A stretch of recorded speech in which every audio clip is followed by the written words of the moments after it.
I never thought I'd be humiliated in front of hundreds of people, not by strangers, but by my own parents. The laughter, the whispers, the way they looked at me as if I didn't belong. All because I wasn't born into money, because I didn't sparkle like the diamonds around me. That night, in the grand halls of Chicago's wealthiest family, I was just the adopted one. Until the doors opened, and my husband Michael walked in. The Carringtons of Greenwich had nothing on the Crawfords of Chicago. Their estate was a temple of wealth, marble floors, chandeliers like frozen lightning, and servants who bowed with practiced smiles. It was my father's 60th birthday, a celebration that drew every senator, banker, and socialite in the city. But even surrounded by all that grandeur, I felt like an intruder in my own bloodline. I stood in the corner, holding a small, neatly wrapped gift I'd chosen myself, a jade bracelet I'd saved for months to buy. My black dress was simple, elegant in its own way, but compared to the glittering gowns around me, I looked invisible. My mother's voice sliced through the music. "Sarah, for heaven's sake, could you stand somewhere less obvious?" She didn't even glance at me. My father followed with his usual disdain. "She insisted on coming. Let her watch what she'll never understand." Laughter rippled nearby. "Isn't that the adopted one?" a guest murmured. "I thought she was part of the staff." My heart clenched, but I said nothing. I'd learned that silence hurts less than defending yourself to people who refuse to see you. Vanessa, my so-called sister, floated past me in emerald silk, her smile a dagger. "Nice dress, Sarah," she whispered. "Did Goodwill have a sale?" The crowd snickered. Each insult felt like a lash, but I stood still, my fingers brushing the gift box. I had promised myself not to cry, not tonight. The violin swelled, glasses clinked, and for a moment, I wished I were back in my tiny Chicago apartment, where people spoke with warmth, not venom. I took a slow breath. Let them laugh, I thought. The night wasn't over yet. When you grow up poor, you learn to recognize the sound of mockery long before it's spoken. That night, it came in layers, silk against silk, whispers behind champagne glasses, the kind of laughter that tastes like poison. I kept my eyes on the marble floor, focusing on the reflections instead of the faces. "Sarah, why are you even here?" my mother hissed when the cameras turned away. "You embarrass us." My throat tightened. "I came to celebrate Dad's birthday," I said softly. She scoffed. "Celebrate? With that?" She pointed to my small gift. "You can't wrap mediocrity in ribbon and call it family." I wanted to disappear, but I couldn't move. Every nerve screamed to leave, yet something held me, pride maybe, or the stubborn belief that I still had a right to stand on that marble floor. A man nearby, Richard, one of my father's business partners, eyed me and smirked. "She looks like she wandered in from a thrift store." The others laughed. I smiled politely, even as shame burned through me. Vanessa clinked her glass. "Everyone," she called, "a toast to perfection, to knowing where we belong." Her gaze met mine deliberately. The crowd laughed again, and my father didn't stop her. Not one person did. The music grew louder, but inside, everything went silent. My hands trembled slightly around the bracelet box. I thought of the nights working double shifts as a teacher, the sacrifices that gift represented. I thought of Michael, how he'd always said I had grace no money could buy. Their cruelty washed over me, but I didn't break. Not yet. Because somewhere beyond those golden walls, I knew he was coming. And when he arrived, everything, every sneer, every whisper, would finally meet its reckoning. The laughter grew louder, swallowing the string quartet's melody. I could feel every pair of eyes turning toward me like spotlights, feeding off the cruelty they had created. Vanessa strutted toward me again, her emerald gown swaying like a weapon. In her hand, a crystal glass shimmered crimson under the chandelier. "Oops," she said sweetly, and tipped it forward. The wine splashed across my dress, cold and sticky, spreading like a scar. The crowd gasped, then laughed.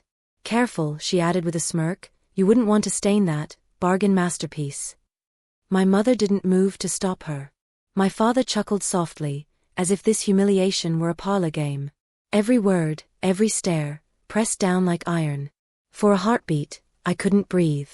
I felt small, the poor girl again, standing outside the store window, watching lives she'd never live. But then, something shifted. I lifted my chin. The shame that burned in me cooled into something steadier, resolve. I dabbed the stain with a napkin, looked Vanessa straight in the eye, and smiled. "It's just fabric," I said quietly. "Some things can't be ruined so easily." My calm unsettled her, and for the first time that night, she faltered. Then came the photographer, adjusting his camera. "Let's get the Crawfords, the real ones," he said, motioning me aside.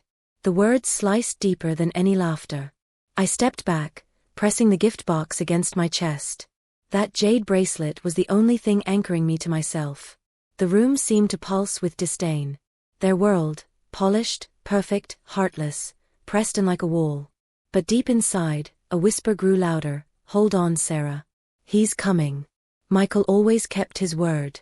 And when he walked through those doors, the same people laughing now would choke on their arrogance. When the time came for the gifts, the ballroom hushed. A golden spotlight fell on Vanessa as she presented her father with a limited edition Rolex, its diamonds glittering like 1,000 false promises. The cameras flashed. Applause thundered. "To the man who taught me perfection," she said dramatically, posing for the photographers. My mother dabbed at her eyes. My father smiled, pleased. The room basked in the glow of its own vanity. Then quietly, it was my turn. I stepped forward, my wet dress clinging to my skin, the laughter fading into murmurs. I held out the small box with trembling hands. "Happy birthday, Dad," I said softly. "It's not much, but I thought you might like it." He didn't reach for it. My mother's lips curved. "Oh, Sarah," she whispered, her voice dripping with pity. "How sweetly naive." The guests chuckled again, but an older man, a family friend, Mr. Bernstein, leaned closer. "May I?"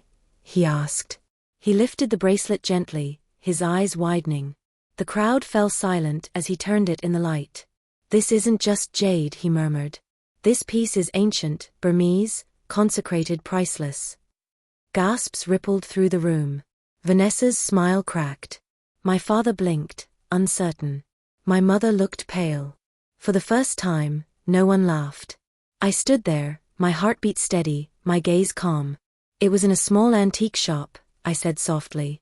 "I just thought it was beautiful." The whispers turned into awe. In that instant, I wasn't the poor girl or the outsider, I was the daughter who had seen beauty where wealth saw nothing. And as silence thickened around us, the grand doors burst open. Every head turned. The air shifted. And there he was, Michael. Tall, composed, his presence commanding the room before he even spoke. His eyes found mine, and for the first time that night, I felt safe. When Michael stepped into the ballroom, the atmosphere froze like glass about to shatter. His tailored charcoal suit caught the soft glow of the chandeliers, but it wasn't his wealth that silenced the room, it was the calm power in his eyes. He walked past senators, investors, and billionaires who suddenly seemed smaller, their arrogance dissolving in his wake. He stopped in front of me, ignoring everyone else. "Sorry I'm late," he said, his voice steady but cutting through the murmurs. "The meeting with the Treasury Department took longer than I expected." Then he turned to my father, offering a polite nod. "Happy birthday, Mr. Crawford.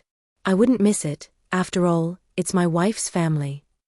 A wave of gasps swept across the guests. The word wife echoed like thunder. My mother's smile collapsed. Vanessa's jaw slackened. Michael reached for my hand and kissed it gently, his touch erasing every cruel word I'd endured. "You all seem surprised," he continued, his tone still calm. "Didn't anyone mention that Sarah and I have been married for 2 years?" Cameras flashed. My father stammered, "Married? To you?" His voice cracked under disbelief. Michael smiled faintly. "Yes. And, as of this morning, Hale Enterprises has finalized a $2 billion investment with Crawford Holdings." The crowd murmured, hungry for details. Then his tone sharpened. "On one condition, Sarah will oversee the entire deal." The silence that followed was almost sacred. Vanessa's laughter died before it began. My mother looked around, seeking an ally, but found only averted gazes. My father swallowed hard, unable to speak. For once, their wealth meant nothing. Michael turned to me, his hand steady on mine. "They never deserved you," he said softly, only for me to hear. My heart trembled. The same voices that mocked now whispered my name with reverence. The humiliation that had crushed me minutes ago had turned into awe. Justice, quiet, powerful, poetic, had finally arrived. Everett Crawford, my grandfather, rose slowly from his seat at the head of the table, his silver cane tapping the marble like a gavel. The old man's eyes swept the room, sharp, disappointed, unyielding. "I've stayed silent long enough," he said, his voice steady but cold. "Tonight, I make it official. Sarah Crawford is my only true heir." The crowd erupted into disbelief. Vanessa gasped, her emerald gown suddenly looking like a costume. My mother's hands shook. My father's face drained of color. "Father, you can't," he began, but Everett lifted his hand. "I can, and I just did." His words landed like hammer blows. "Anyone who disrespects her, disrespects me." Cameras clicked, capturing every second. The same guests who laughed at me earlier now avoided my gaze, their smiles gone. Michael's arm stayed around my shoulders, firm and reassuring. His eyes scanned the room, unflinching, protective, lethal. "You mocked the soul of this family," he said, his voice calm but edged with steel. "You mistook kindness for weakness." Then he handed Everett's lawyer a tablet. Names scrolled across the screen: Vanessa, my parents, their business allies. "Effective immediately," Michael announced, "they're removed from Crawford Holdings boards, trusts, and privileges. Their legacies end here." The room went dead quiet. Vanessa stumbled back, her voice trembling. "You can't do this." Michael didn't even look at her. "It's already done." The guests shifted uneasily. A senator's wife whispered an apology. Richard, the man who mocked my dress, lowered his head and muttered, "I was wrong." Their power, the same power that humiliated me, now crumbled under the truth. I stood taller, my heart steady, my hands no longer shaking. The chandelier's reflection shimmered on my black dress like armor. For the first time in my life, I didn't feel small. The woman they tried to erase now stood at the center of the empire they worshipped. The ballroom had turned into a theater of reckoning. One by one, the people who had mocked me stepped forward, their pride stripped bare. Vanessa, trembling, tried to force a smile, but her voice cracked. "Sarah, She stopped when Michael's gaze met hers. "No apologies needed," I said quietly. "Just remember what you became when kindness cost you nothing." Her eyes filled with tears, and for the first time, she looked small, not from wealth lost, but from dignity surrendered. My mother stood rigid, her pearls glinting under the fading chandelier light. "You made us a spectacle," she hissed, her voice trembling. "No," I replied softly, "you did that yourselves." My father looked at me, his authority crumbling. The man who once controlled every room now stared like a stranger who just realized the world no longer bowed to him. Around us, whispers turned into silence.